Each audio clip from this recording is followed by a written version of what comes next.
میں نے کوئی سال کا ٹائم نہیں دیا, میں نے کوئی 1.5 سال کا نہیں دیا. میں نے اس لیے کہا ہے کہ 16 مہینے وہ بھی لوگوں کو یاد ہیں. اس لیے میں کہتا ہوں کہ ان کے پاس, وہ کہتے ہیں نا کہ وقت کم ہے اور مقابلہ سخت ہے. صحیح. انہیں اب 6 مہینے میں کم از کم وہ لوگ جو لوگ پاورٹی لائن سے نیچے ہیں اور یا وہ لوگ جو پاورٹی لائن سے نیچے گر رہے ہیں, ان کو اصل مسئلہ ہے کہ واپس اٹھایا جائے اور مہنگائی میں کمی لائی جائے, سوئی گیس کے بلوں میں, بجلی کے بلوں میں ان کو ریلیف دیا جائے, پیٹرول کی قیمتوں میں. اور سب سے بڑی بات کہ اب دیکھیے بجٹ آنے والا ہے اور بجٹ کے کم و بیش آگے پیچھے بعد میں اس کو IMF بھی ظاہر ہے پھر بجٹ دیکھ کے آپ کے ساتھ پروگرام کو فائنلائز کرے گی. اصل صورت جو ہے وہ یہ ہے کہ اس IMF کے پروگرام میں رہتے ہوئے یا اس کے باہر رہتے ہوئے لیڈرشپ جو ہوتی ہے وہ چیلنجز کو قبول کرتی ہے. صحیح. لیڈرشپ وہی ہوتی ہے, لیڈر وہی ہوتا ہے جو عوام کی جہاد پہ, جس کی وہ کہتے ہیں نا پبلک پلس ہوتی ہے, پیپلز پلس. تو لیڈر ہوتا ہے وہ نامساعد حالات میں بھی پھر ایک روشنی کا راستہ نکالتا ہے. صحیح. ماضی میں آصف کرمانی صاحب, آپ نے بات کی کہ لیڈر چیلنجز کو قبول کرتا ہے. آپ کی بات سے ایسا لگتا ہے کہ کیا شہباز شریف کی لیڈرشپ پر کوئی کوسچن مارک ہے؟ کیونکہ رانا ثناءاللہ صاحب نے کہا کہ حکومت کو مضبوط بنانے اور چلانے کے لیے آصف علی زرداری صاحب کو پریزیڈنٹ بنایا گیا. تو اس کا مطلب تو یہ ہوا کہ آپ کو جو سہارا ہے, جسے کہتے ہیں وہ ڈوبتے کو تنکے کا سہارا, وہ پریزیڈنسی کا ہے, وہ شہباز شریف صاحب کی لیڈرشپ کوالٹیز کا تو نہیں ہے. نہیں, میں نے ایک جنرل انداز میں بات کی ہے کہ ایک جنرل لیڈرشپ کی کیا کوالٹیز ہوتی ہیں کہ وہ اپنی قوم کو بحرانوں سے نکالتے ہیں. میں نے اس پیرائے میں, جہاں تک رانا ثناءاللہ کی آپ نے بات کی, دیکھیے میں نے تو پہلے بھی آن ریکارڈ ہوں کہ یہ ایسی حکومت ہے کہ جس کی جان ایک ایسے طوطے میں ہے جس کا نام پیپلز پارٹی ہے. صحیح. اور وہ جب تک آپ کے ساتھ رہے گی, اور انہیں رہنا چاہیے, اس کی وجہ یہ ہے کہ اب ظاہر ہے جیسے تیسے بھی یہ ایک حکومت بنی ہے, اب انہیں چاہیے کہ ڈیلیور کریں. اب لوگ یہ بہانہ بازی نہیں لوگ سنیں گے. لوگ بے صبرے ہوئے ہیں, لوگ امپیشنٹ ہوئے ہیں, لوگوں کے گھروں کے کچن کے جو چولہے ہیں وہ بجھے ہوئے ہیں, لوگ ذہنی مریض ہوتے جا رہے ہیں. انصاف, میں پور اور مڈل کلاس کی بات کر رہا ہوں. بالکل ٹھیک کہہ رہے ہیں. میں اس 2% اشرافیہ کی بات نہیں کر رہا جو شاید ڈالر میں ارن کرتی ہے اور ڈالر میں سپینڈ کرتی ہے, یا پاؤنڈز میں ارن کرتی ہے اور پاؤنڈز میں سپینڈ کرتی ہے, جو ریالز میں ارن کرتی ہے ریالز میں سپینڈ کرتی ہے. ان کی بات نہیں کر رہا. بالکل ٹھیک. میں اس غریب اور مڈل کلاس کی بات کر رہا ہوں جس کے لیے قائد اعظم نے یہ ملک بنایا تھا. اگر آپ اس کو ان 6 مہینوں میں کوئی واضح ریلیف دے دیتے ہیں تو پھر تو میں سمجھتا ہوں کہ ستہ خیرہ. لیکن اگر مزید مہنگائی آتی ہے, مسئلہ دیکھیں نا, آج وزیر خزانہ نے کہا جی مہنگائی میں کمی آئی ہے. صحیح. اب ان سے یہ وہی بات ہے جب ایک وزیر خزانہ تھا پاکستان کا, مشیر خزانہ, اس کو کسی نے پوچھا کہ ٹماٹر کا کیا ریٹ ہے, اس نے کہا جی 17 روپے کلو. یاد ہے آپ کو؟ جی بالکل, کیونکہ وہ وزیر خزانہ ہے, مشیر خزانہ کبھی سبزی لینے نہیں گئے تھے. اچھا, جس وقت بازار میں 400 روپے کلو ٹماٹر بک رہا تھا, 17 روپے کلو. آصف کرمانی صاحب, آپ نے ایک بات کہی کہ اس حکومت کی جو طوطے کی جان ہے وہ پیپلز پارٹی میں ہے, اور آپ نے کہا ان کو ساتھ چلنا چاہیے. 2008 میں جب پاکستان پیپلز پارٹی نے گورنمنٹ فارم کی, PMLN اس گورنمنٹ کا ابتدا میں حصہ تھی, پھر چھوڑ گئی. آپ کو نہیں لگتا ہے کہ وہ غلطی PMLN کو اس کا آج کفارہ ادا کرنا پڑ رہا ہے؟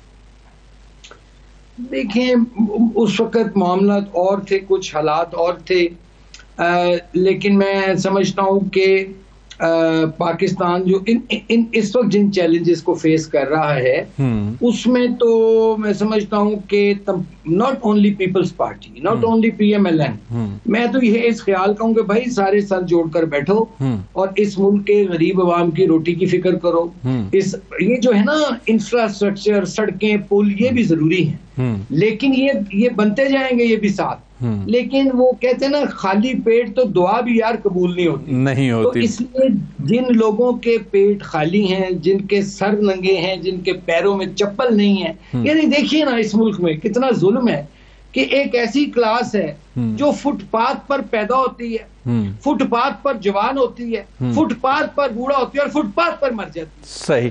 آصف کرمانی صاحب، آپ نے کہا کہ 6 مہینے کا ٹائم دیا جائے پرفارم کرنے کے لیے۔ حکومت بننے کے بعد ہم نے پہلی مرتبہ، جب سے میں اگر غلط نہیں ہوں آپ مجھے کریکٹ کر دیجئے گا، پی ایم ایل این جب سے گورنمنٹ میں آنا شروع ہوئی ہے، چاہے مرکز ہو چاہے پنجاب ہو، اس کے معاشی معاملات میں، اس کے فائنینشیل ڈیسیجنز میں اسحاق ڈار صاحب کی ایک بہت ہی اہمیت ہوتی تھی، لیکن آج کل ہم نے یہ دیکھا کہ شہباز شریف صاحب نے ڈار صاحب کو خزانہ کی ٹیم سے ہٹایا، خارجہ کی ذمہ داری دی، تو ایسا لگا کہ ممکن ہے وہ فائنینشیل ٹیم چینج کر کے اکنامک فیصلوں میں ذرا تبدیلی کر کے ریزلٹس لینا چاہتے ہیں، لیکن ایک بار پھر ڈار صاحب مشترکہ مفادات کی کونسل میں آ گئے ہیں جہاں وزیر خزانہ کو ہونا چاہیے۔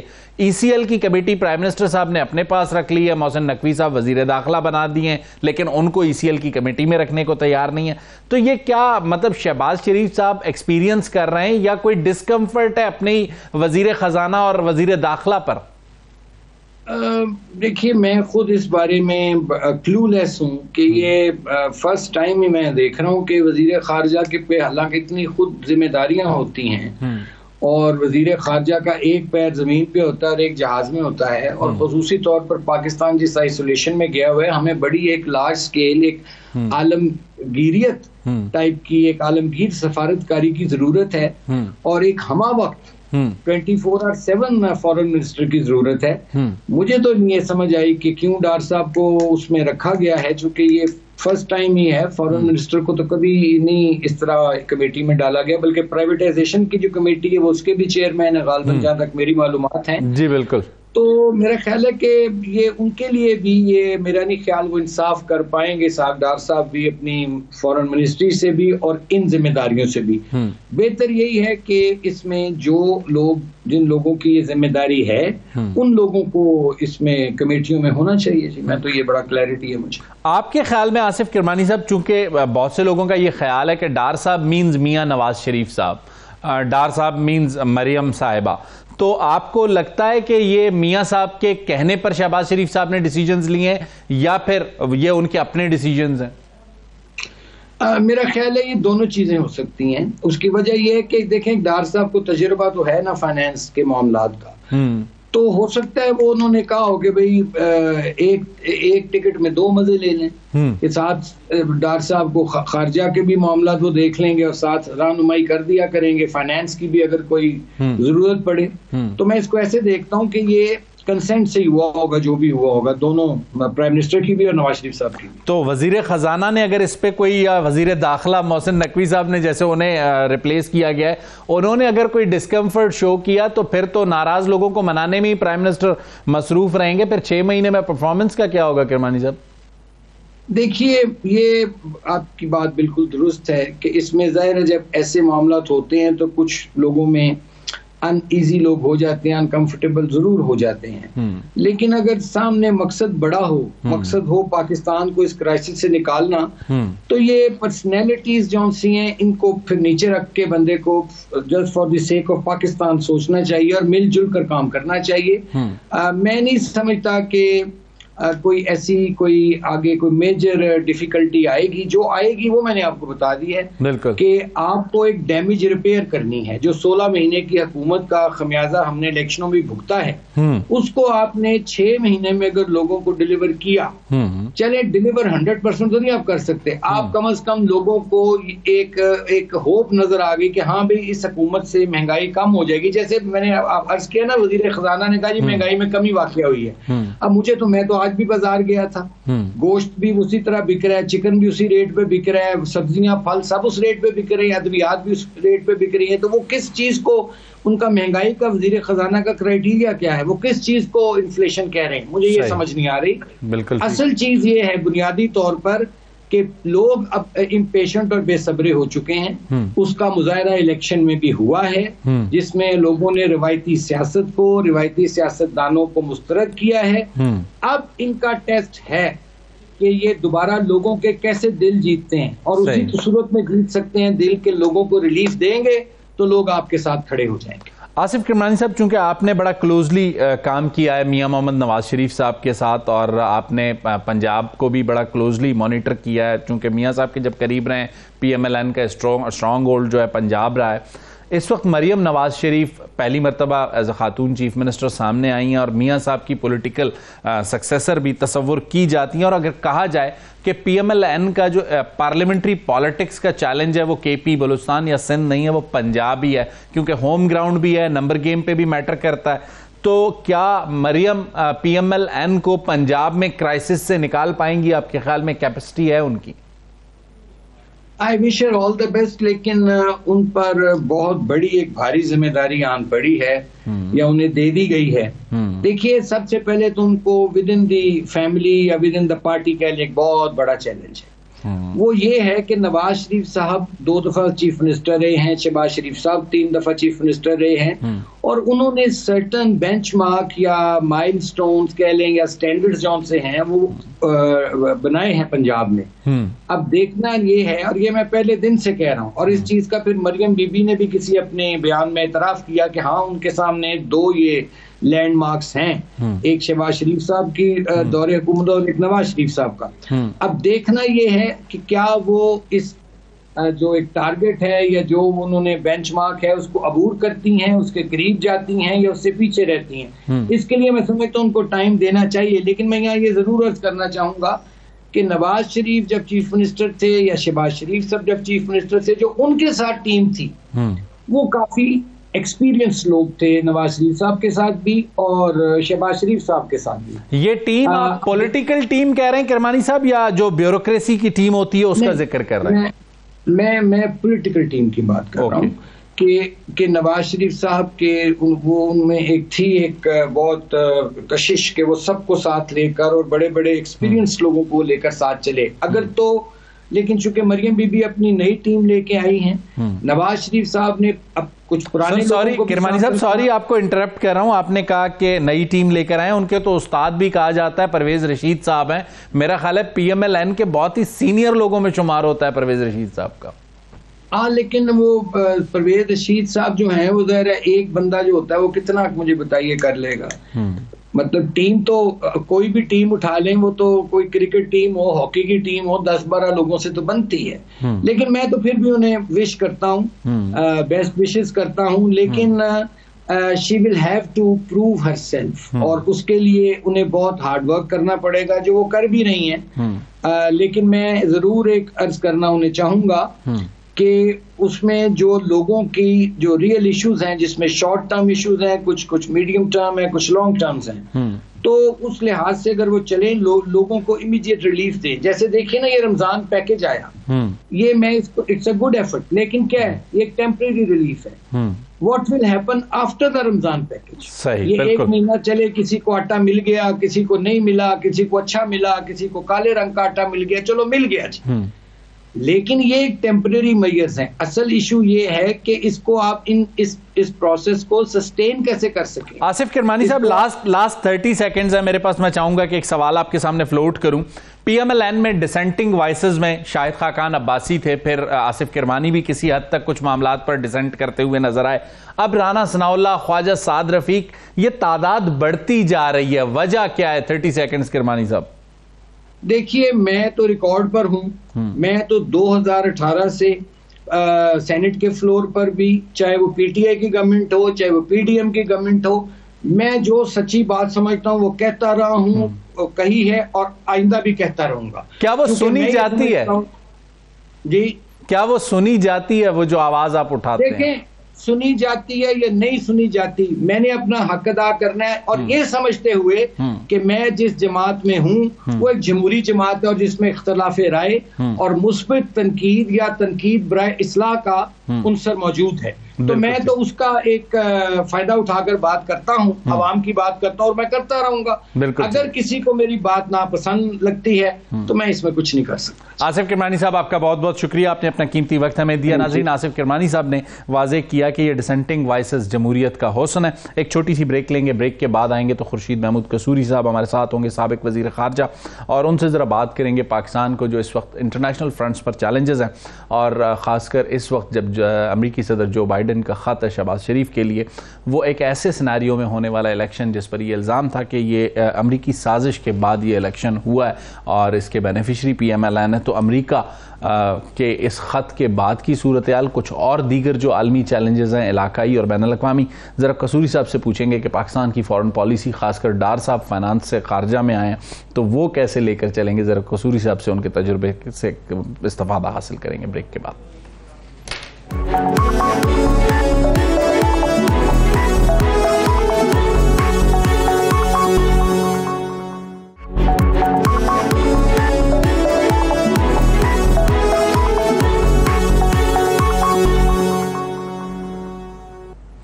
ویلکم بیک ناظرین۔ سابق وزیر خارجہ خورشید محمود قصوری صاحب ہمارے ساتھ ہیں۔ خورشید محمود قصوری صاحب جس زمانے میں وزیر خارجہ تھے، اس زمانے میں ہم نے بہت سی ایسے مقامات پر بھی برف پگھلتے ہوئے دیکھی جہاں ممکن نظر نہیں آتا تھا، باوجود اس کے کہ اس وقت جنرل مشرف ملک کو لیڈ کر رہے تھے، ایک فوجی سربراہ تھے، اس کے بعد پھر وہ پریزیڈنٹ بنے، لیکن اس وقت بھی ہندوستان کے ساتھ گفت و شنید ہوتی تھی، اس وقت بھی امریکہ کے ساتھ معاملات جسے کہتے ہیں کبھی تلخ کبھی شیرین ہر طرح کے رہے۔ تو ایک ڈفرینٹ سا ایکسپیرینس ہے خورشید محمود قصوری صاحب کا as a experience politician, as a وزیر خارجہ۔ قصوری صاحب، اس وقت اگر میں آپ کے سامنے یہ سوال رکھوں آپ کے تجربے کو سامنے رکھتے ہوئے، پی ایم ایل این جس کے ہم اگر ماضی کی پالیسی کو دیکھتے ہیں تو خارجہ امور پہ وہ بہت زیادہ مڈل ایسٹ پر ریلائی کرتے ہوئے نظر آتے رہے، لیکن اس بار ڈار صاحب کی بطور وزیر خارجہ جو نامزدگی ہے، آپ کو کیسے لگتے ہیں ڈار صاحب ایز اے پولیٹیشین اور ایز اے وزیر خارجہ کیا امپروو کریں گے خارجی امور میں ہم؟ دیکھیے، تجربہ تو ان کو بہت ہے انٹرنیشنل ریلیشنز کا، پہلے وہ فائنانس منسٹر کئی سال رہے ہیں۔ ضرورت فوکس کرنے کی ہے، ان کو فوکس کرنا پڑے گا۔ یہ جو فورن آفس ہے یہ 24/7 جاب ہے، اور یہی میں ان کو ایڈوائس دے سکتا ہوں، اور تو کچھ نہیں۔ تجربہ تو ان کو بہت ہے، یہ کہنا کہ وہ یہ نہیں کر سکتے بالکل غلط بات ہوگی اس میں، لیکن یہ نہیں ہو سکتا کہ یہ آپ کا سیکنڈری، یہ میں ایز اے پاکستانی ایڈوائس کر رہا ہوں کہ ایز اے سیکنڈری آبجیکٹو ہو جائے فورن آفس۔ مجھے تو آپ حیران ہوں گے آج یہ جان کے کہ میں کسی کو بتایا ہی نہیں تھا کہ میں پاکستان کا 5 سال لا منسٹر تھا۔ میں نے کسی کے کانوں میں یہ بات نہیں پڑنے دی تھی کہ میں لا منسٹر بھی تھا۔ مجھے فائلز آتی تھیں آفس میں اور میں ان کو ڈیل کرتا تھا لا منسٹری کی، لیکن جو منسٹر آف اسٹیٹ تھے ان کو میں نے کہا تھا بھائی آپ ہی کریں۔ کیا وجہ کیا تھی؟ کہ آئی تھاٹ کہ مجھے لوگ سیریسلی ایز فارن منسٹر نہیں لیں گے، اور یہ کام اس قسم کا ہے، بین الاقوامی کانفرنسز کی ہیں، آپ کی اتنی بریفنگ ہوتی ہے، آپ اگر اپنے کام میں محو ہوں تو آپ کو موقع نہیں ملے گا۔ اس لیے میں اپنے منسٹر آف اسٹیٹ پہ بھی ریلائی کرتا تھا کہ بھئی جہاں میں نہیں جا سکتا تھا ان کو بھیجتا تھا۔ تو میری اگر ڈار صاحب کو ایڈوائس ہوگی وہ ایک ہی ہوگی، تجربے والی نہیں ہے۔ تجربہ کوئی وجہ نہیں کہ وہ اگر فائنانس منسٹر ہیں تو فورن آفس کو ہینڈل نہیں کر سکتے، لیکن فورن آفس کو ہینڈل کرنے کے لیے ان کو 100% فوکس کرنا پڑے گا اس پہ۔ تو مطلب آپ کہہ رہے ہیں جیسے وزیر اعظم صاحب نے انہیں مشترکہ مفادات کی کونسل میں نمائندگی دی ہے وزیر خزانہ کو ہٹا کر، اس طرح کی جو چیزیں ہیں اس سے ذرا ڈار صاحب کو ڈسٹینس رکھنا ہوگا اپنی پرفارمنس کو فارن افیئرز میں بہتر کرنے کے لیے؟ دیکھیے، میں کسی سیاست بازی میں نہیں انٹرسٹ ہے مجھے، اسی لیے میں کوئی اس ایشوز پہ نہیں بولتا، کیونکہ جو نیشنل ایشوز ہیں نا اس سے فوکس ہٹ جاتا ہے کہ کیونکہ کرٹیسزم ہو رہا ہے تو میں بھی اپنی آواز میں اس میں ملا دوں۔ میں اس میں کوئی انٹرسٹڈ نہیں، میں نے جو کہنا تھا کہہ دیا، مطلب بالکل صاف ہے، اس میں کوئی لگی لپٹی نہیں۔ وہ کیا کرتے ہیں پرائم منسٹر، کیا کرتے ہیں، ان کی ثواب دید ہے، میں نہیں اس پہ بات نہ۔ جو میرا تجربہ آپ نے مجھے کہا وہ یہ ہے کہ میں تو سمجھتا تھا 24 گھنٹے کافی نہیں، اتنی مشکلات تھیں، اتنے پرابلمز تھے، اتنے ریجنز تھے۔ دیکھیں، کوئی تو وجہ ہے کہ ہمارے دور میں ہماری ریچ اتنی زیادہ تھی کہ ہم لیٹن امریکہ تک پہنچے ہوئے تھے۔ میرا جو آخری دورہ تھا وہ پریزیڈنٹ کے ساتھ ہی تھا، لیکن اس کے اندر ارجنٹینا، برازیل اور میکسیکو شامل تھے، جو عام طور پر یہاں سمجھا جاتا ہے کہ ہمارے وہ کوئی اس میں انٹرسٹ نہیں ہونا چاہیے، حالانکہ ہماری بین الاقوامی آواز بڑھ رہی تھی، ہمارا انفلوئنس بڑھ رہا تھا، ہر ہفتے کوئی نہ کوئی آیا ہوا ہوتا تھا۔ یہ ایسی ہے کہ جو کہتے ہیں نا حرکت میں برکت ہے۔ تو فورن آفس میں اور فورن منسٹر جو ہیں، باقی تو فورن آفس بڑا ٹرینڈ ہے، پر اس کی یہ پاکستان آرمی کے علاوہ دوسرا ایسا محکمہ میں کہہ سکتا ہوں جو 100% اپنے کام پہ فوکسڈ. جی بالکل ٹھیک. ان کا یہ نہیں ہے کہ آج ایگریکلچر سیکٹری تو کل کامرس سیکٹری، یہ یہیں رہتے ہیں. بالکل ٹھیک. کسوری صاحب، جو اس وقت سب سے اہم چیز ہے اگر میں آپ سے کہوں اور خارجہ امور کے محاذ پر کہوں، امریکی صدر بائیڈن کا جو خط ہے شہباز شریف کے لیے، اس کی جو ہیڈ لائن ہے وہ بہت امپورٹنٹ ہے کہ پاک امریکہ شراکت داری دنیا کی سلامتی کے لیے اہم ہے. جو سلامتی کا جملہ ہے، تو اس سے آپ کو نہیں لگتا کہ وہ ہمیں اب بھی وہی جو آج سے جسے کہتے ہیں 9/11 کے بعد سے جس عدسے سے امریکہ میں دیکھ رہا تھا، آج بھی اسی عدسے سے دیکھتا ہے؟ دیکھیے، میں اس کو ایک اور طریقے سے دیکھتا ہوں. تو میں اس کو ویلکم کرتا ہوں. میں ان لوگوں میں نہیں جو برائے اعتراض کرنے شروع کر دوں. یہ یونائٹڈ اسٹیٹس ایک امپورٹنٹ پاور ہے، ان کے پریزیڈنٹ کا جو لیٹر ہے اس کی اپنی اہمیت ہے، لیکن اس میں زیادہ پڑھ لینا ہمارے مفاد میں نہیں ہوگا. اس میں جو ہے بالکل کلیئرٹی ہے. ویسے بھی دنیا کے سامنے بات واضح ہے کہ ہندوستان انڈیا کا جو ہے اسٹریٹجک پارٹنر ہے اس ریجن میں. واضح ہے ریزن کہ کیا اس میں کوئی گیسنگ کے لیے کوئی پرائز تو نہیں ہے.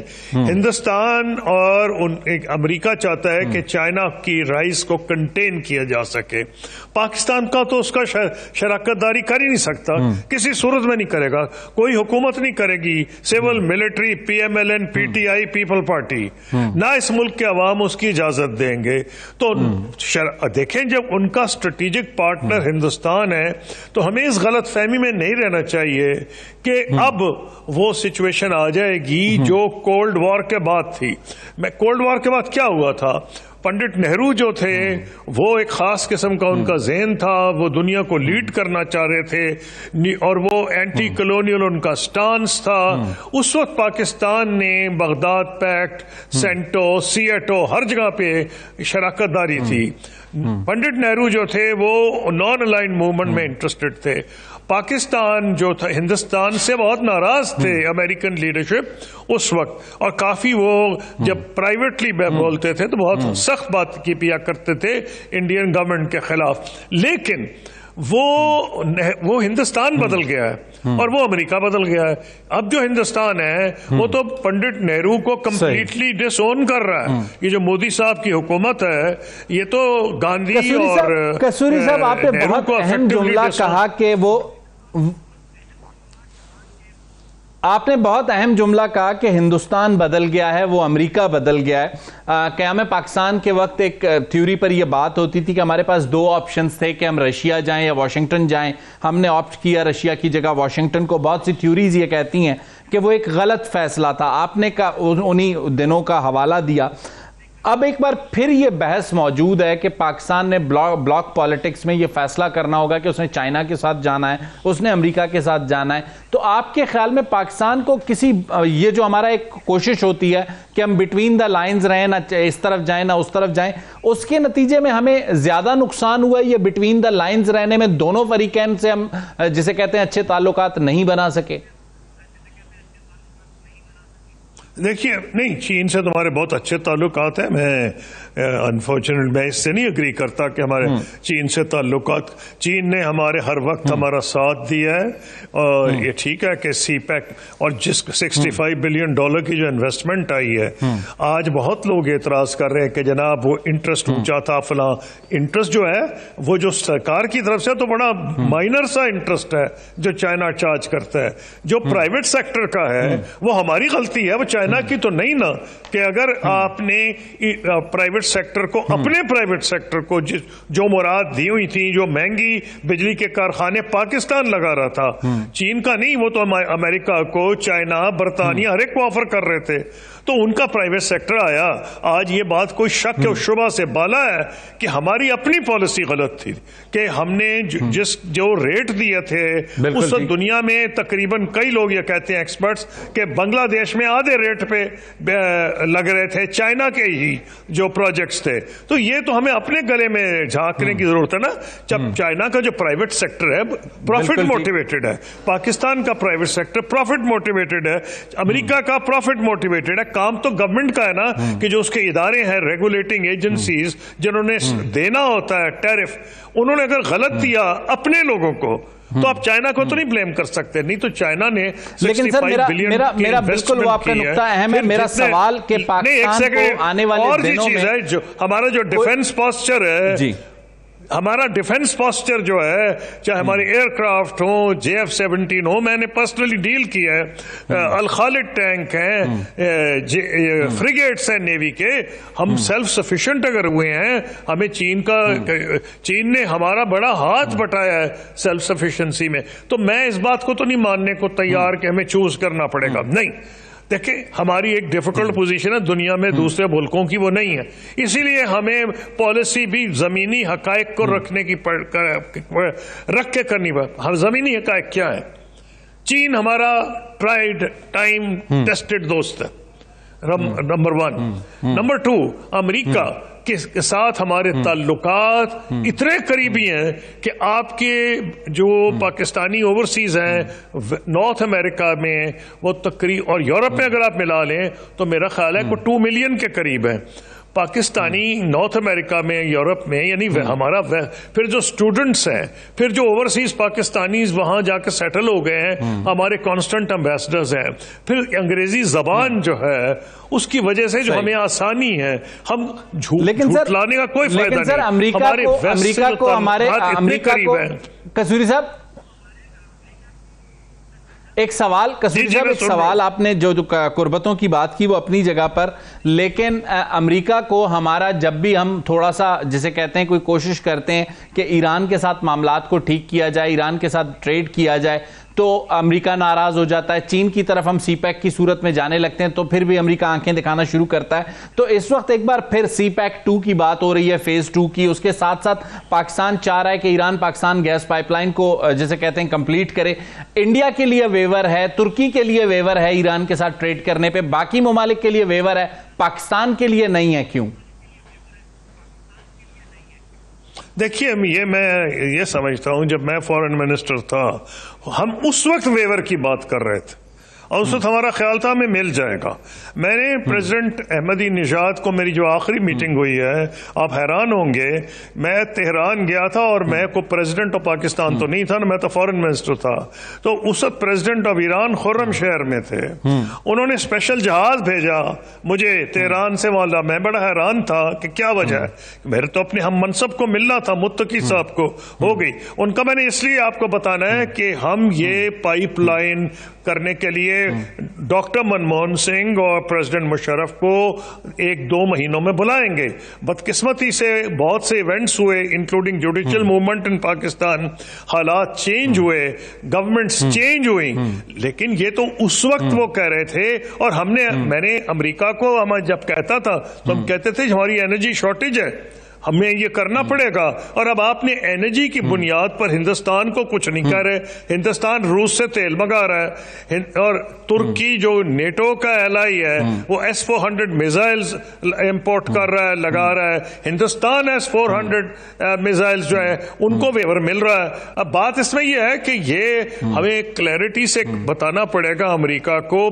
ہمیں چھلانگے مارنے کی, لاؤڈ سپیکر یوز کرنے کی نہیں ضرورت کہ اس کو ایشو بنا لیں. ہم صحیح کام بھی غلط طریقے سے کرتے ہیں. امریکہ سے بات کرنے کی ضرورت ہے کہ جی پبلک اوپینین بھی ہے, ہم افورڈ ہی نہیں کر سکتے. یا امریکہ کی ایڈ تو ویسے ہی کم ہو رہی ہے. اب جو ان کی ہے میں اس کی قدر کرتا ہوں سوشل اکنامک سیکٹر میں. میں نے آپ کو آلریڈی کہا ہے کہ ہماری بہت سی لنکیجز ہیں نارتھ امریکہ اور یورپ کے ساتھ جو ہمیں برقرار رکھنی ہے. بلکہ میں اس سلسلے میں کہہ رہا تھا کہ ہمیں چوز نہیں کرنا. آپ کہتے ہیں ایک کو کریں یا دوسرے نہیں کرنا چوز. یہ ہماری ڈپلومیسی کا ٹیسٹ ہے چائنا نے ہمیں کبھی نہیں کہا کہ آپ امریکہ کو چھوڑ کے ادھر آ جائیں، اور میں نہیں سمجھتا کہ یہ ایک مناسب ہوگا امریکہ کو کہ اگر پاکستان یہ اپنا کیس صحیح طریقے سے ایکسپلین کرے کہ ہمیں چوائس کرنے کی کوئی ضرورت نہیں ہے۔ ہاں، اب آپ نے اسپیسیفک سوال پوچھا ایران کا، گیس پائپ لائن کا جو مسئلہ ہے، میں سمجھتا ہوں ہمیں ان کو کہنا چاہیے، لیکن شور مچا کے نہیں، ڈنکے کی چوٹ پہ نہیں، یعنی سیاست کے لیے نہیں۔ ان سے فورن آفس پرائیویٹلی آپ کے فورن منسٹر بات کر سکتے ہیں، اپنی مشکلات بتائیں کہ جی ہاں، تو اس کا ایک فائدہ ہوتا ہے۔ اگر آپ نعرے مارتے ہیں اور آپ کہتے ہیں ہماری وجہ سے یہ نہیں ہوا، تو وہاں بھی نعرے مارنے والے بڑے تیز ہیں، وہ اچھا بچو کر کے دکھاؤ، ہم تمہیں یہ کریں گے۔ ہم نے یہ کیا ہے پہلے، مثلا میں آپ کو ابھی اگزامپل دیتا ہوں کہ یمن کی جب جنگ ہو رہی تھی، ہمارا فیصلہ صحیح تھا کہ ہم فوج نہیں بھیجیں گے۔ ہم حالانکہ سعودی عربیہ ہمارا اور UAE قریبی دوست ہے، لیکن کچھ غلط فہمی ان کو تھی، میں اس میں اب نہیں جانا چاہتا۔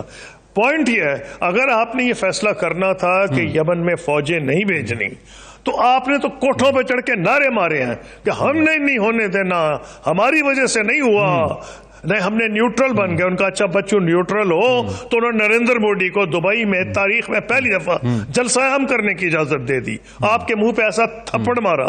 تو دیئر فور ڈپلومیسی میں اس قسم کی، اسی لیے میں اوائڈ کرتا ہوں کہ فورن منسٹر کے لیے بہت ضروری ہے کہ وہ اپنا الفاظ کو چوز کریں اور آپ کو سوچ سمجھ کے بات کرنی ہے۔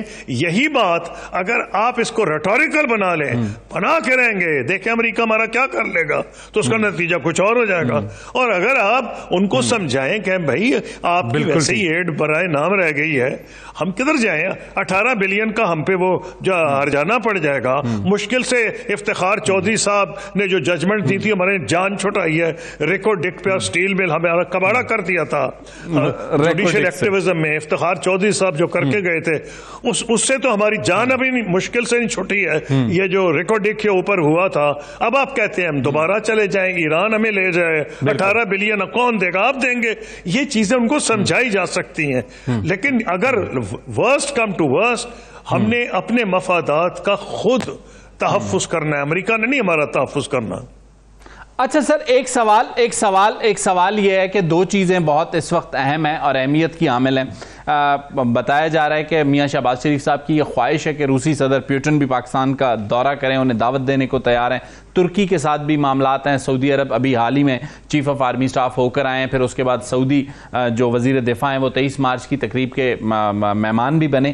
اس وقت پاکستان کے اوپر مڈل ایسٹ سے ایک یہ دباؤ بھی ہوتا ہے کہ ہندوستان کے ساتھ اب اپنے معاملات کو ٹھیک کریں، اکنامک ٹائز کو آگے بڑھائیں، لیکن ہندوستان کی طرف سے کوئی جیسچر نہیں ہوتا۔ ایون ابھی کچھ دن قبل جب ڈار صاحب نے کہا کہ کچھ پاکستانی تاجر چاہتے ہیں کہ ہندوستان کے ساتھ تجارت کی جائے، اس پر ہم غور کر رہے ہیں، تو دوسری طرف سے فوراً جسے کہتے ہیں جواب آیا کہ جی ہم نہیں کرنا چاہتے۔ تو پاکستان کیسے ہندوستان کے ساتھ اپنے ریلیشنز کو لے کے چلے کہ عالمی دنیا بھی تھوڑی سی مطمئن ہو؟ نہیں، میں نے ایسا کوئی بیان نہیں پڑھا کہ انہوں نے کہا ہم نہیں کرنا چاہتے۔ دیکھیں سوشل میڈیا پہ فورن پالیسی نہیں بنائی جا سکتی، it's a very serious matter. کوئی گورنمنٹ آف انڈیا کے اسپوکس میں نے تو نہیں پڑھا کہ کہا ہم نہیں کریں گے۔ دیکھیں وہ ایک ہوتی ہے ون اپ مین شپ سوشل میڈیا کے ذریعے کرنا، فلانے نے یہ کہہ دیا ہے۔ پوائنٹ یہ ہے کہ آپ اپنی ترجیحات کا فیصلہ کریں۔ پاکستان کی میری تو اگلی جو کتاب آ رہی ہے وہ اسی پہ ہوگی، کنیکٹیوٹی پہ۔ آپ کا فیوچر کیا ہے؟ کنیکٹیوٹی۔ آپ کا اپنی لوکیشن دیکھ لیں، ہندوستان، پاکستان، چین، سینٹرل ایشیا۔ پاکستان ایک ٹنل ہے بیچ میں، ہماری تھرو گیس پائپ لائن جا سکتی ہیں، ٹریڈ ہو سکتا ہے، کمیونیکیشن، کلچرل لنکیجز۔ ہم نے تو میں نے پچھلی کتاب میں کہا تھا، اور اب میں کہوں گا کہ اس برج کو کھولو۔ ہم نے تو برج ہی توڑ دی ہے، برج بند ہے۔ اور بھائی برج کو استعمال کریں گے تو انڈیا کی کیا آپ کے اوپر ڈیپینڈنس بڑھے گی؟ اگر ان کی آپ کی ضرورت ہی کوئی نہیں، آپ اپنے گھر میں راضی، وہ اپنے گھر میں راضی، تو آپ نے کیا کمال کیا ہے؟ دیئر فور جب آپ کہتے ہیں پہلے آپ کی اسٹریٹجک تھنکنگ ٹھیک ہونی چاہیے۔ مجھے پتا ہے لوگوں کا اپنی سوچ ہے، کچھ لوگوں کی میرے سے اگریمنٹ نہیں ہے، لیکن میں تو اس پہ کتاب لکھوں گا، بالکل کھول کے لکھوں گا۔ پاکستان کا فیوچر ڈیپینڈ کرتا ہے، پہلے ہم پالیسیز خود اڈاپٹ کریں۔ جب ہماری اسٹریٹجک تھنکنگ ٹھیک ہو جائے گی تو یہ ٹیکٹیکل ایڈجسٹمنٹ ہوتی ہیں، یہ بعد میں ہو جائے گی۔ فلانے نے کیا کہنا ہے، بیان کیا دینا ہے، فورن آفس پہ چھوڑ دیں، وہ اچھے خاصے بنا لے گا اس کے لیے۔ یہ فیصلہ پولیٹیشنز کا ہے۔ بالکل ٹھیک. ہماری کیس میں صاحب آپ کا بہت بہت شکریہ, آپ نے اپنی قیمتی let me not mince words because establishment takes is a very important role in policy making. ہمارے ملک کی حقیقت ہے, جب تک یہ نہیں فیصلے صحیح کریں گے اس کا سب کو بھگتنا پڑے گا نتیجہ. بالکل ٹھیک. آپ کا بہت بہت شکریہ, آپ نے اپنا پوائنٹ دیا, اور بالکل لازمی سی بات ہے سیکیورٹی اسٹیبلشمنٹ ہو یا سیاستدان ہو, سب نے مل کر فیصلے کرنے اور بہتر پاکستان کے لیے کرنے. قصوری صاحب نے جو ایک بات کی کہ کنیکٹیویٹی پاکستان کا فیوچر ہے, اور پاکستان کی فارن پالیسی میں بہت سے دنوں سے یہ موضوع زیر بحث ہے کہ پاکستان کو ریجنل اپروچ کے ساتھ آگے بڑھنا ہوگا. ریجنل اپروچ میں یہ کنیکٹیویٹی کا معاملہ شامل ہے. ایک چھوٹی سی بریک لیں گے, بریک کے بعد ہمارے ساتھ ہوں گے جماعت اسلامی کے مرکزی رہنما لیاقت بلوچ صاحب. ذرا ان سے بات کریں گے کہ ان کی پرانی اتحادی, یا کہہ لوں کہ ایک ہی اتحادی پی ٹی آئی بھی اب ان سے ناراض ہے, تو وجہ کیا ہے. لیاقت بلوچ صاحب ہمارے ساتھ ہوں گے.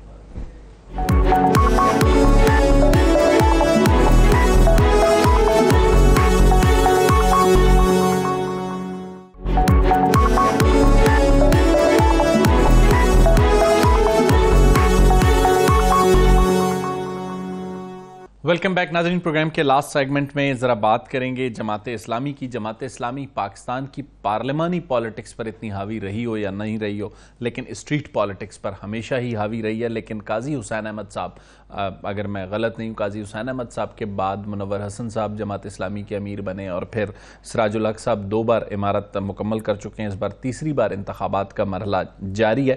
جماعت اسلامی کی پالیٹکس پر بھی بات کریں گے, لیکن ان دنوں پھر ایک بار جماعت اسلامی موضوع بحث بنی. بیرسٹر گوہر, پاکستان تحریک انصاف کے جو چیئرمین ہیں, انہوں نے کہا کہ جوائن کرنے کے لیے کوئی بات چیت ہو رہی تھی جماعت اسلامی سے, اور جماعت اسلامی پریشر برداشت نہیں کر سکی. جماعت اسلامی کی پالیٹکس پر بات کرنے سے پہلے ذرا اس قضیے پہ بات کرتے ہیں, اور پھر اس کے بعد جماعت اسلامی کی ذرا پالیٹکس اور مستقبل پر بھی بات کریں گے. ہمارے ساتھ جماعت اسلامی کے سینئر رہنما, بلکہ کہوں کہ قائم مقام امیر لیاقت بلوچ صاحب ہیں. لیاقت صاحب, آپ کا بہت بہت شکریہ, آپ نے اپنا قیمتی وقت دیا. لیاقت بلوچ صاحب, بیرسٹر گوہر صاحب نے کہا کہ آپ لوگوں نے پریشر برداشت نہیں کیا. بلوچ صاحب, پریشر کہاں سے تھا آپ پر؟ بسم اللہ الرحمن الرحیم. بہت شکریہ, لیکن میں اس کی کئی مرتبہ بات کر چکا ہوں. بیرسٹر گوہر صاحب نے یہ خلاف حقیقت بات کی. مسئلہ تو یہ تھا کہ بھی جماعت اسلامی ان کو سہولت دے رہی تھی, ان کے اپنے رابطے پر ہی ہماری ساری گفتگو ہو رہی تھی. اب اس میں بھی ایک خوشکن پہلو یہ ہے کہ اس پوری مدت میں بیرسٹر گوہر صاحب کے ساتھ اس موضوع پر بات ہی نہیں ہوئی تھی. ان کے دیگر قائدین جو ہے علی امین کنڈاپور صاحب ہیں, علی امین کنڈاپور صاحب ہیں, اعظم سواتی صاحب, لطیف کوسا صاحب, عامر لیاقت صاحب, ان کے ساتھ تو ہماری بات چیت ہوتی رہی. پھر یہ طے پایا کہ ہم اسلام آباد میں اکٹھے ہوں, تو 12 فروری کو طے ہوا کہ 4 بجے ہم میاں اسلم صاحب کے گھر اسلام آباد اکٹھے ہوں گے, اور بیرسٹر گوہر صاحب اپنی ٹیم کے ساتھ تشریف لائیں. لیکن 4 بجے کی بجائے وہ معاملہ چلتا رہا کہ 6 بجے, 6:30 بجے, 8 بجے, 8:30 بجے, 9 بجے کے لگ بھگ بیرسٹر گوہر صاحب کی طرف سے ہی یہ پیغام مل گیا کہ آج تو میٹنگ نہیں ہو سکی, تو کل کا کوئی طے کر لیں. یہ طے پایا کہ بھی کل کا کوئی جو بھی وقت ہوگا وہ آپ اس کا آپ ہمیں ادا کر دیں گے. صحیح. تو لیکن بیرسٹر گوہر صاحب اگلے دن جو ہمارے ساتھ کوئی پہلے سے ٹائم طے نہیں ہوا تھا, کم از کم مجھے میرے علم میں نہیں تھا. صحیح. وہ وہاں تشریف لے آئے. پھر فون پہ میری بات بھی ہو گئی. میں نے ان سے کہا کہ میرے پاس تو آپ کا یہ ٹائم طے نہیں تھا, لیکن اگر آپ موجود ہیں تو میں کچھ دیر میں آپ کے پاس پہنچ جاؤں گا. میں کہا نہیں, میں نے اس وقت اڈیالہ جیل جانا ہے, تو وہاں سے فارغ ہونے کے بعد پھر ہم مل بیٹھیں گے. صحیح. اس کے بعد پھر انہوں نے رابطہ نہیں کیا, اور ان کی باقی لیڈرشپ کے ساتھ ہمارا پھر بھی رابطہ رہا, جن سے بات چیت ہو رہی تھی. میں سمجھتا ہوں کہ جماعت اسلامی کے بارے میں یہ کہنا کہ بھی کسی دباؤ کے تحت کوئی چیز یا دباؤ کی وجہ سے ہم چیز کہتے تو یہ درست بات. صحیح. اور ہم نے پی ٹی آئی یا ان کے باقی لوگ ہیں ان کے سامنے بھی یہ رہا ہے کہ یہ خلاف حقیقت بات ہے. صحیح. اسلامی کا رول تو یہ ہے کہ یہی جب فوجی عدالتیں بنا رہے تھے, پی ٹی آئی کی حکومت تھی, مسلم لیگ پیپلز پارٹی اکٹھے تھے, ہمارا اختلاف تھا, ہر طرح کے دباؤ کے باوجود ہم نے اس کا اپنے اختلاف کی رائے پر ہم قائم رہے. بالکل. چیئرمین سینٹ کا انتخاب تھا اور سب کو معلوم ہے وہ کس طریقے سے ہوا تھا. ہمارے اوپر بھی دباؤ تھا لیکن ہم نے اس دباؤ کو برداشت کیا اور اس کے مقابل میں جو ہمارا موقف تھا ہم ان جماعتوں کی طرح ادھر نہیں لڑک گئے تھے. بالکل ٹھیک. لیاقت بلوچ صاحب، چونکہ اگر حالیہ 2 سے 3 انتخابات کو دیکھتے ہیں، جماعت اسلامی ایک MMA کا پلیٹ فارم ایسا ہے جہاں پر آپ نے JUIF اور جو دیگر مذہبی قوتیں ہیں ان کے ساتھ الائنس کیا، لیکن اس کے علاوہ کبھی کوئی PMLN یا پیپلز پارٹی دیگر کے ساتھ آپ کا الائنس نہیں رہا. لیکن 2013 میں خیبر پختونخوا میں PTI کے ساتھ آپ کا اتحاد رہا. تو ایک ہی اتحادی جماعت تھی پاکستان کی سیاست میں جو آپ کے ساتھ کوئی اتحاد چھوٹا موٹا کر سکتی تھی یا قربت تھی، اب وہ بھی ناراض ہے. تو جماعت اسلامی کو کوئی 2013 کے اتحاد کا فائدہ ہوا تھا یا آج کے دن نقصان ہو چکا ہے؟ میرا خیال ہے کہ یہ بیرسٹر گور صاحب کی میرے خیال کے مطابق یہ ان کا موقف ہے، یہ PTI کا موقف نہیں ہوگا اور نہ ہی بیرسٹر گور صاحب کی کسی ایک بات کے کہنے سے کوئی PTI اور جماعت اسلامی کے جو رابطے ہیں ان کے اندر کوئی دوری پیدا ہو سکتی ہے. لیکن میں یہ کہنا چاہتا ہوں کہ جماعت اسلامی PNA پاکستان قومی اتحاد تھا، اس میں بھی ہم حصہ بنے تھے، ہم اسلامی جمہوری اتحاد کا بھی حصہ بنے تھے، متحدہ مجلس عمل کے اتحاد کا بھی حصہ بنے تھے. 2013 میں جماعت اسلامی اور PTI کا کوئی اتحاد نہیں ہوا تھا. وہ ایک ایسی صورتحال بن گئی تھی کہ PTI ایک بڑی پارٹی تھی KP میں، لیکن وہ تنہا حکومت نہیں بنا سکتی تھی. ہمارے سامنے آپشن تھا کہ یا PTI کے ساتھ مل کے حکومت بنائیں یا باقی 4-5 جماعتوں کو ملا لیں تو جماعت اسلامی کے شامل ہونے سے وہاں حکومت بن سکتی تھی. ہم نے ترجیحاً PTI کے ساتھ شیئر کیا اور وہاں حکومت بنایا. تو اس لیے وہ پارٹیوں کا اتحاد نہیں تھا، وہ حکومت سازی میں ایک حصہ تھا. بالکل ٹھیک. اس لیے اتحاد ایک الگ چیز ہوتی ہے اور وقتی طور پر کسی چیز کے بارے میں طے کر لینا یہ الگ چیز ہوتی ہے. جیسے اس وقت بھی جو PTI کے لوگ کامیاب ہوئے، وہ آزاد تھے، انہیں پارٹی پروٹیکشن چاہیے تھی. علی امیر گنڈا پور صاحب نے سراج الحق صاحب کے ساتھ رابطہ کیا، ہم پازیٹیولی ان کے ساتھ بات کی اور بات کرنا چاہتے تھے کہ وقتی طور پر اگر جماعت اسلامی یہ سہولت دے سکتی ہے تو ہم ان کے لیے کسی اتحاد کے بغیر ایک سہولت مہیا کریں. بالکل ٹھیک. اس لیے اتحاد بالکل الگ چیز ہوتی ہے اور پولیٹیکل معاملات میں کسی ایک پہلو پر اتفاق رائے کر لینا یا چیزوں کو شیئر کر لینا وہ ایک الگ چیز ہوتی ہے. بالکل ٹھیک. اس وقت بھی آپ دیکھیں اسد کیسر صاحب، اس کے بعد جب بیرسٹر گور صاحب جس کی بات کر رہے ہیں اس کے بعد اپنے وفد کے ساتھ تشریف لائے تھے اور میں اپنی کمیٹی کو ہیڈ کر رہا تھا. اس وقت بھی ملاقات ہوئی. گزشتہ دنوں بھی اسد کیسر صاحب تشریف لائے، اپنے گور عمر گور بھی، ایوب بھی موجود تھے، باقی لوگ بھی موجود تھے. تو یہ رابطے موجود ہیں اور آئندہ بھی یہ رابطے موجود رہیں گے. بالکل ٹھیک ہو گیا. ذرا آتے ہیں جماعت اسلامی کی پالیٹکس پہ اور سراج الحق صاحب کا دو ادوار ہیں امارت کے. جماعت اسلامی نے کہیں پر بھی کوئی ایسا سرپرائز نہیں دیا، لیکن بلوچستان میں جعفر آباد میں اس بار سرپرائز دیا. لیکن اگر پارلیمانی سیاست کے طور پر دیکھا جائے تو کوئی اتنا کامیاب دور تو دونوں ادوار سراج الحق صاحب کے لیاقت بلوچ صاحب نہیں رہے. نہیں، یہ تو ظاہر سی بات ہے کہ جو چیز بالکل واضح ہو اور یہاں ہو اور دیوار پر لکھی ہو اس سے تو کوئی انکار نہیں کر سکتا. لیکن سراج الحق صاحب کی امارت کے دور میں ایک طویل مدت کے بعد ہم الائنسز کی پالیٹکس سے الگ ہوئے اور جماعت نے اپنی ایک طویل المیعاد حکمت عملی اور پالیسی بنا لی. ہم اپنے نشان ترازو پہ، ہم اپنے منشور کے ساتھ، ہم اپنے کردار اور کریکٹر کے ہم جو انسانی خدمات ہیں اس کی بنیاد پر عوام سے رجوع کریں. اس درمیان بھی جب PDM بنی تھی اور اس وقت بھی ہمارے اوپر دباؤ تھا کہ ہم PDM کا حصہ بنے، لیکن ہم اپنی پالیسی پر قائم رہے اور کسی اتحاد کا حصہ نہیں بنے. بالکل ٹھیک. جب یہ عدم اعتماد کی تحریک آئی، شہباز شریف صاحب، آصف زرداری صاحب تشریف لائے، ان کی طرف سے بھی ہر طریقے سے پیشکش تھی، لیکن ہمارا موقف تھا کہ عدم اعتماد پیش نہ کریں اور نظام کو چلنے دیں، لیکن انہیں جلدی تھی، انہوں نے کام اپنا کر لیا، لیکن ہم اس وقت بھی ان کے ساتھ نہیں گئے۔ بالکل ٹھیک۔ اس لیے جماعت اسلامی نے جو پالیسی اپنی بنائی ہے یہ طویل المیعاد ہے، اور یہ 1970 کے بعد 2013 میں بھی ہم ترازو پہ لڑے تھے، لیکن اب کامل یکسوئی کے ساتھ جماعت نے پورے ملک میں مہم چلائی ہے۔ الحمدللہ ہم 9 سے 10 لاکھ ووٹوں تک موجود تھے ان انتخابات میں، ہم کم و بیش۔ میرے پاس لیاقت بلوچ صاحب آخری 2 منٹ ہیں، چونکہ اس وقت جو میرے سامنے نام ہیں جماعت کی عمارت کے لیے، ان میں سراج الحق صاحب ہیں، آپ خود لیاقت بلوچ صاحب ہیں، اور حافظ نعیم الرحمان صاحب ہیں۔ جماعت اسلامی کا جو مروجہ طریقہ کار ہے اس کے تحت ووٹرز نے ان 3 ناموں پہ ووٹ کرنا ہے۔ جماعت اسلامی کیا سراج الحق صاحب کی وہ جو پالیسی ہے اپنی شناخت کے ساتھ آگے بڑھنے کی، اس کو لے کے آگے چلے گی؟ لیاقت بلوچ صاحب فرنٹ پہ آئیں گے، یا پھر کراچی کے بلدیاتی انتخابات کے نتائج کو سامنے رکھتے ہوئے آزمائے گی جماعت اسلامی حافظ نعیم الرحمان کو؟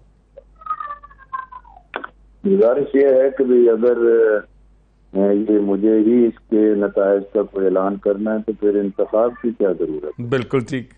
جماعت اسلامی میں تو ایک انڈیپینڈنٹ بااختیار الیکشن کمیشن ہے، اور اس کے سربراہ ہیں، اس کے ممبران ہیں، انہوں نے پورا پروسیس مکمل کر لیا ہے، اور بیلٹس ان کے پاس موجود ہیں، ان کی گنتی بھی ان دنوں میں جاری ہو چکی ہے۔ انشاءاللہ جو بھی ارکان کا فیصلہ ہوگا وہ پوری قوم کے سامنے بھی آئے گا، اور جو بھی جماعت اسلامی کا امیر ہوگا وہ ہمارا امیر ہوگا، اور باحیثیت رکن جماعت اس کی اطاعت کرنا ہماری ایک دینی، سیاسی اور ایک قومی ذمہ داری ہوگی۔ بالکل انشاءاللہ جماعت اسلامی میں جو ایک ڈیموکریٹک پروسیس مضبوط ہے وہ اس انتخاب کے ساتھ اور مضبوط ہوگا، اور ارکان جماعت اس کو بھی اپنی قیادت۔ لیاقت بلوچ صاحب آپ کا بہت بہت شکریہ۔